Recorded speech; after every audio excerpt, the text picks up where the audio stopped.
Good morning, this is Steve, the Plaster Man, and we're here in Jonesborough, Tennessee.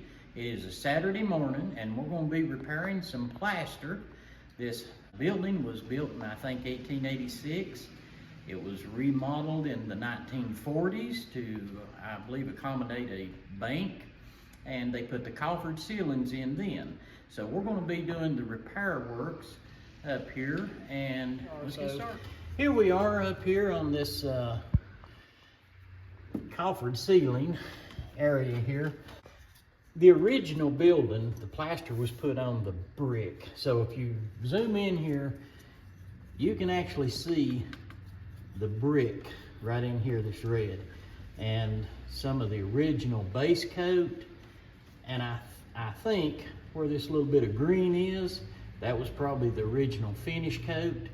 So like I say, it's been remodeled a couple times since then, and it looks like somebody came over top of the replastered over top of this original.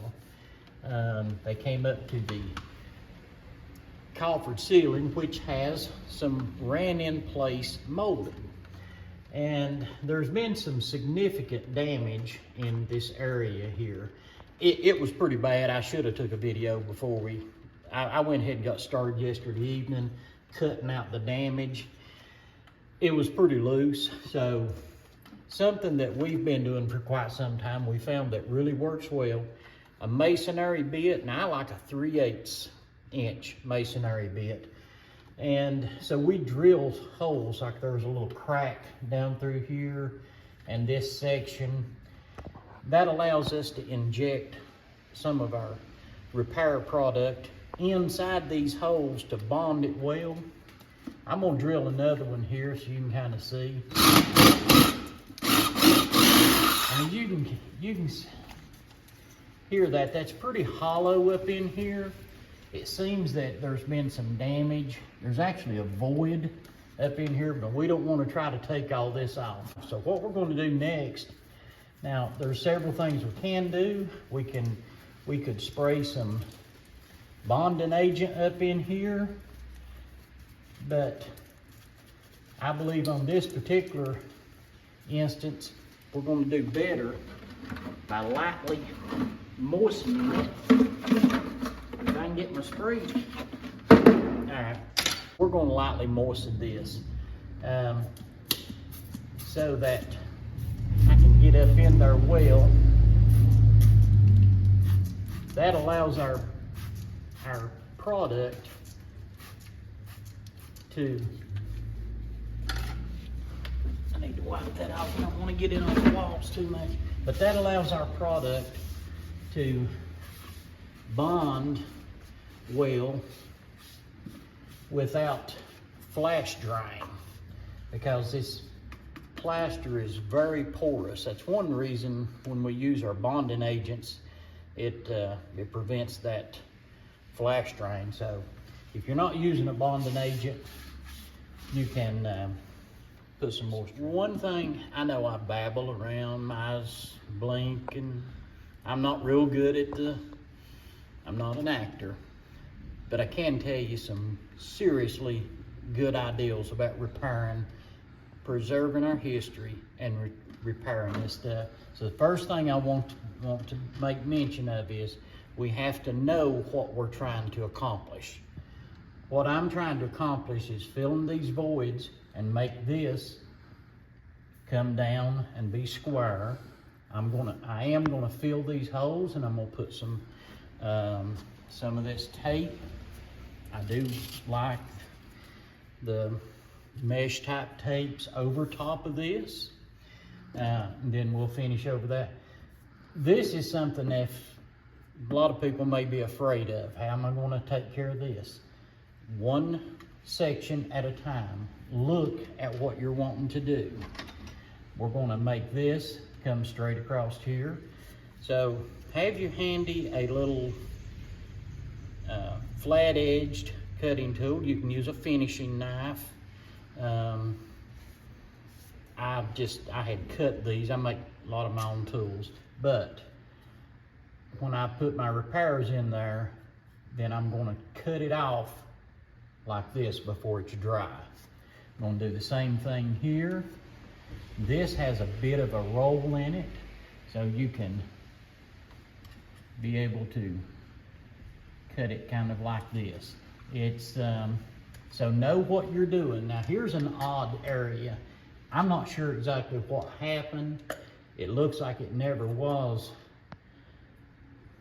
I have no idea how this got like this, but my intention is I'm gonna bring this back over, and then I'm gonna try to make a corner on this so that when it comes over, I'm gonna try to bring it straight instead of just the jagged. Always have an idea of what it needs to look like in your mind before you start putting mud on, because it can get real complicated if you don't have a good idea. This is something that I've been doing for quite some time.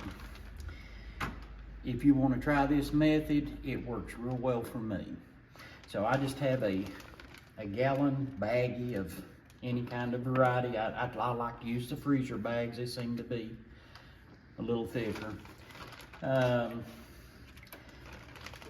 8 to 12 ounces of water, depending on, you can experiment with that.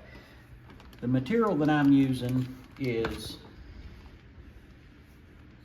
what we would refer to as a quick set, a very quick set. I think this is like 5 minutes. I work well with it. I like to fluff it up a little bit. It seems to work a little better. I don't make too much of a mess.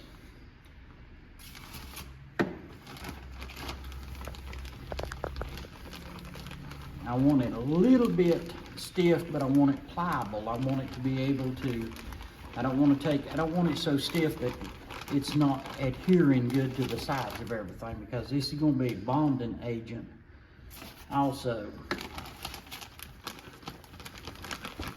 I've done this a lot, so I kind of have an idea. So that's too much, a little too dry. Put a little more water in. Okay, that's about right for me.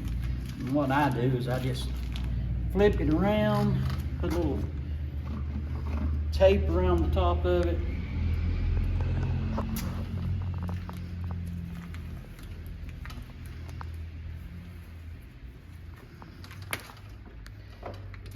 Make sure I mix it well, and I have then I pull the end of it up, get a knife out here. I cut the end off of it, and we have a little grout bag. So this is very porous in here. I'm going to mist it just a little more. I don't want it too wet, but I just want to keep it from flash drying when I put my mixture in. Now, let me find a tool here that is, okay. Now I'm gonna use this. A margin trowel of kind of, so if you can look in here, there's a void up in this. What I'm gonna attempt to do is to inject. Oh, I heard it go up in there good. So if you could catch this, watch it here. It's starting to come out this hole right here. So I am actually injecting the mud way up in there. So it's got up in there and actually coming back through this hole. So that is what I'm trying to do, is to fill that void, to bond this piece with the brick. I made a little bit of a mess. I probably should have taped that up, but I didn't. So here I'm gonna try to inject this down in this hole. Let's see if, oh, it feels like it got in there pretty good. And so I'm gonna try to do the same in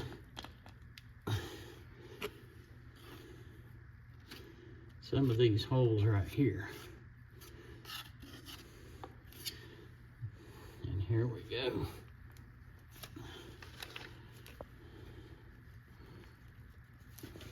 Now I believe this is fairly solid right here, but these, getting this mud in here good will help prevent that crack bonding it together and anything that is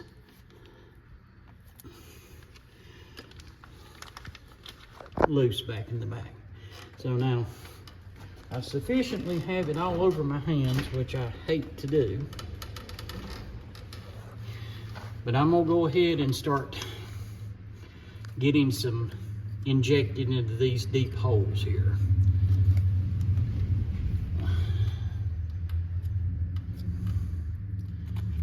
I want to make sure that I'm pushing it in, that it's bonding well to the sides.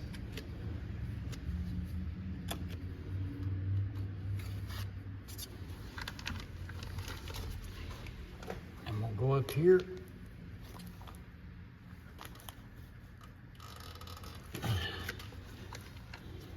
I'm trying to make sure that I'm getting it injected deep in there.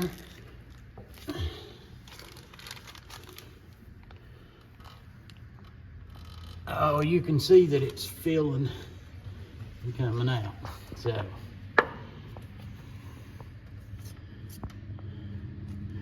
we can start smoothing it a little bit, getting some of the shape. And the good thing with this is it will bond well. This 5-minute mud will bond well to itself. So it's if you don't get the shape the first time, don't freak out. Just go ahead, and we're going to try to get it pulled down as close as we can. Before it sets, we're going to clean this up, but I still have quite a bit, so I'm going to try to get it injected in. So we're going to try to inject some and fill this void. Oh, look at that. Remember, we're not only trying for the look of it, we're trying to make sure that this doesn't continue to delaminate, come apart. We want to secure it well. Whoops, and my bag busted, so that does happen sometimes.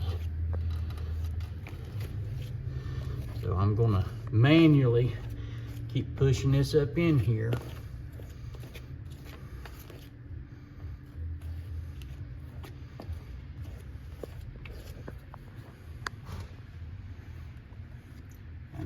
You really want to emphasize to work it, try to get it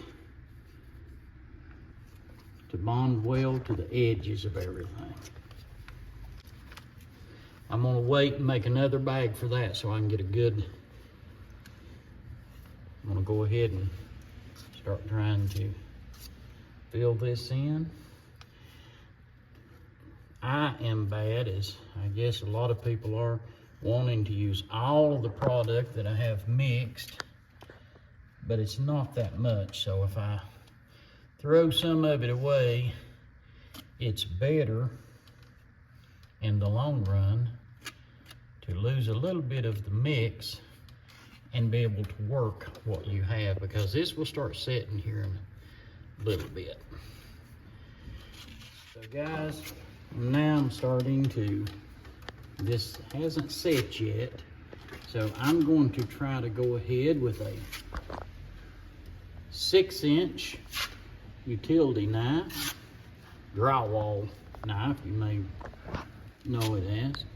I'm going to start trying to get some shape on this.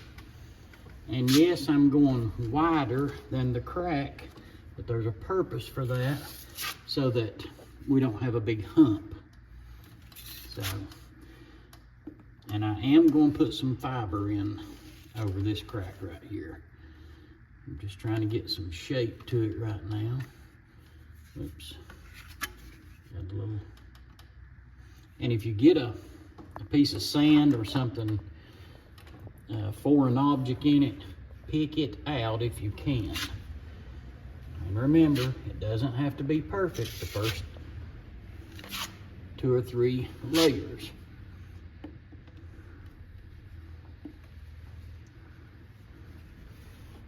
I'm gonna start trying to get this squared away a little bit. Remember, I'm gonna come back and build this. So what I'm trying to do is get this cleaned up. Let's clean this off.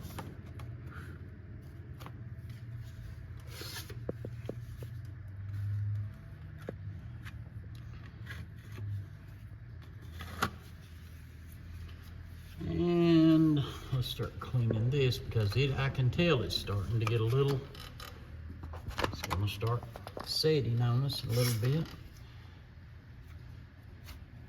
That's one reason I don't want to get too much mud at one time, especially if you're not real experienced at it.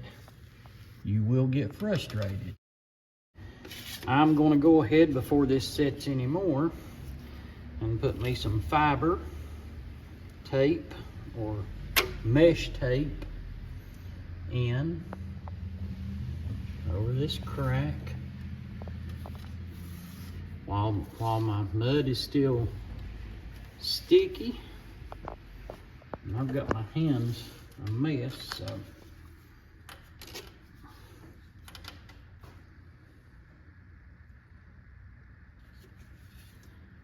gonna push that over that. I do like to put several layers.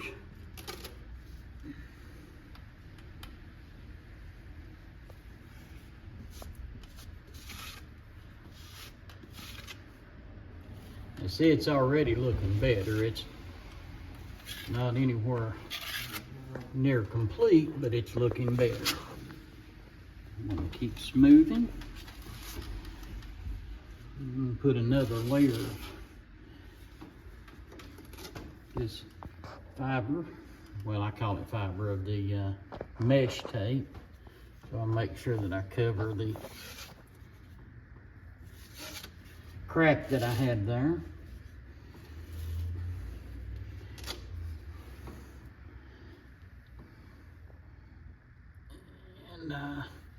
I'm going to put one right along the bottom edge of this.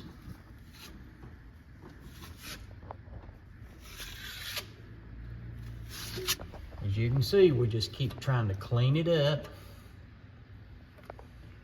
And guys, this 5 is, you can sand it a little bit.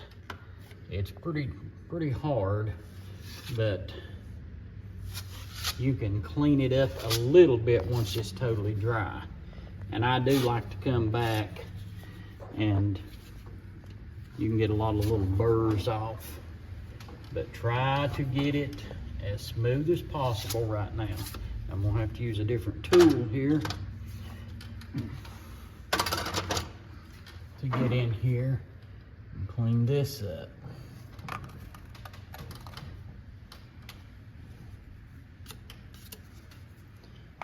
But just keep on getting all of it off you can. Trust me, you'll be glad you did. And what I'm doing, I'm just going along the contours.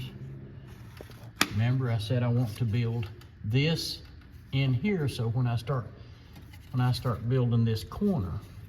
So right now I'm gonna cut this off. Try to clean this up a little more.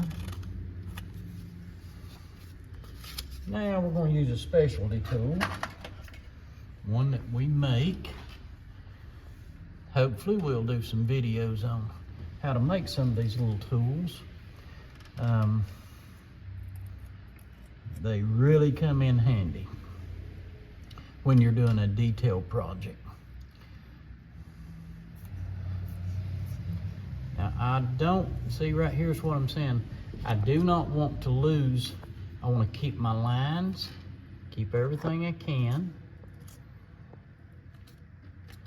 If it doesn't quite line up, you can slope it over so it doesn't look as bad.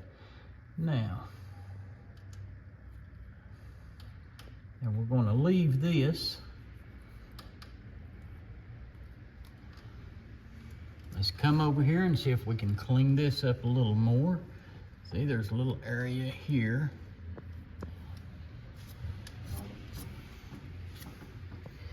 And I think I'm going to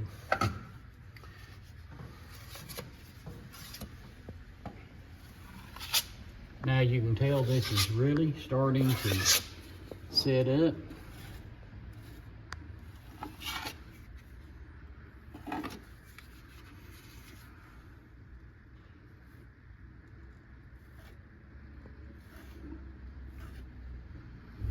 All right.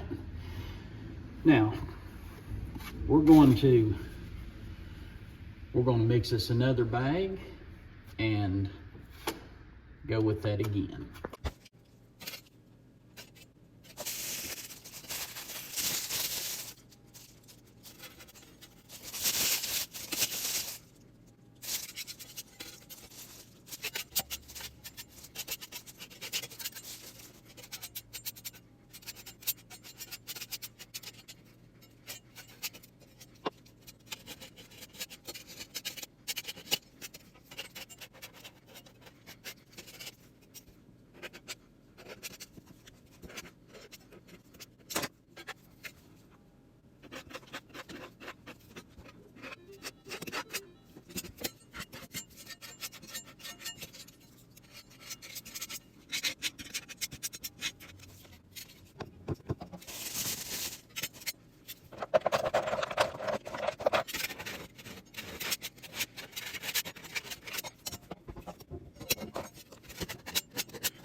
we finished up the video. I went ahead, and the video was running a little long.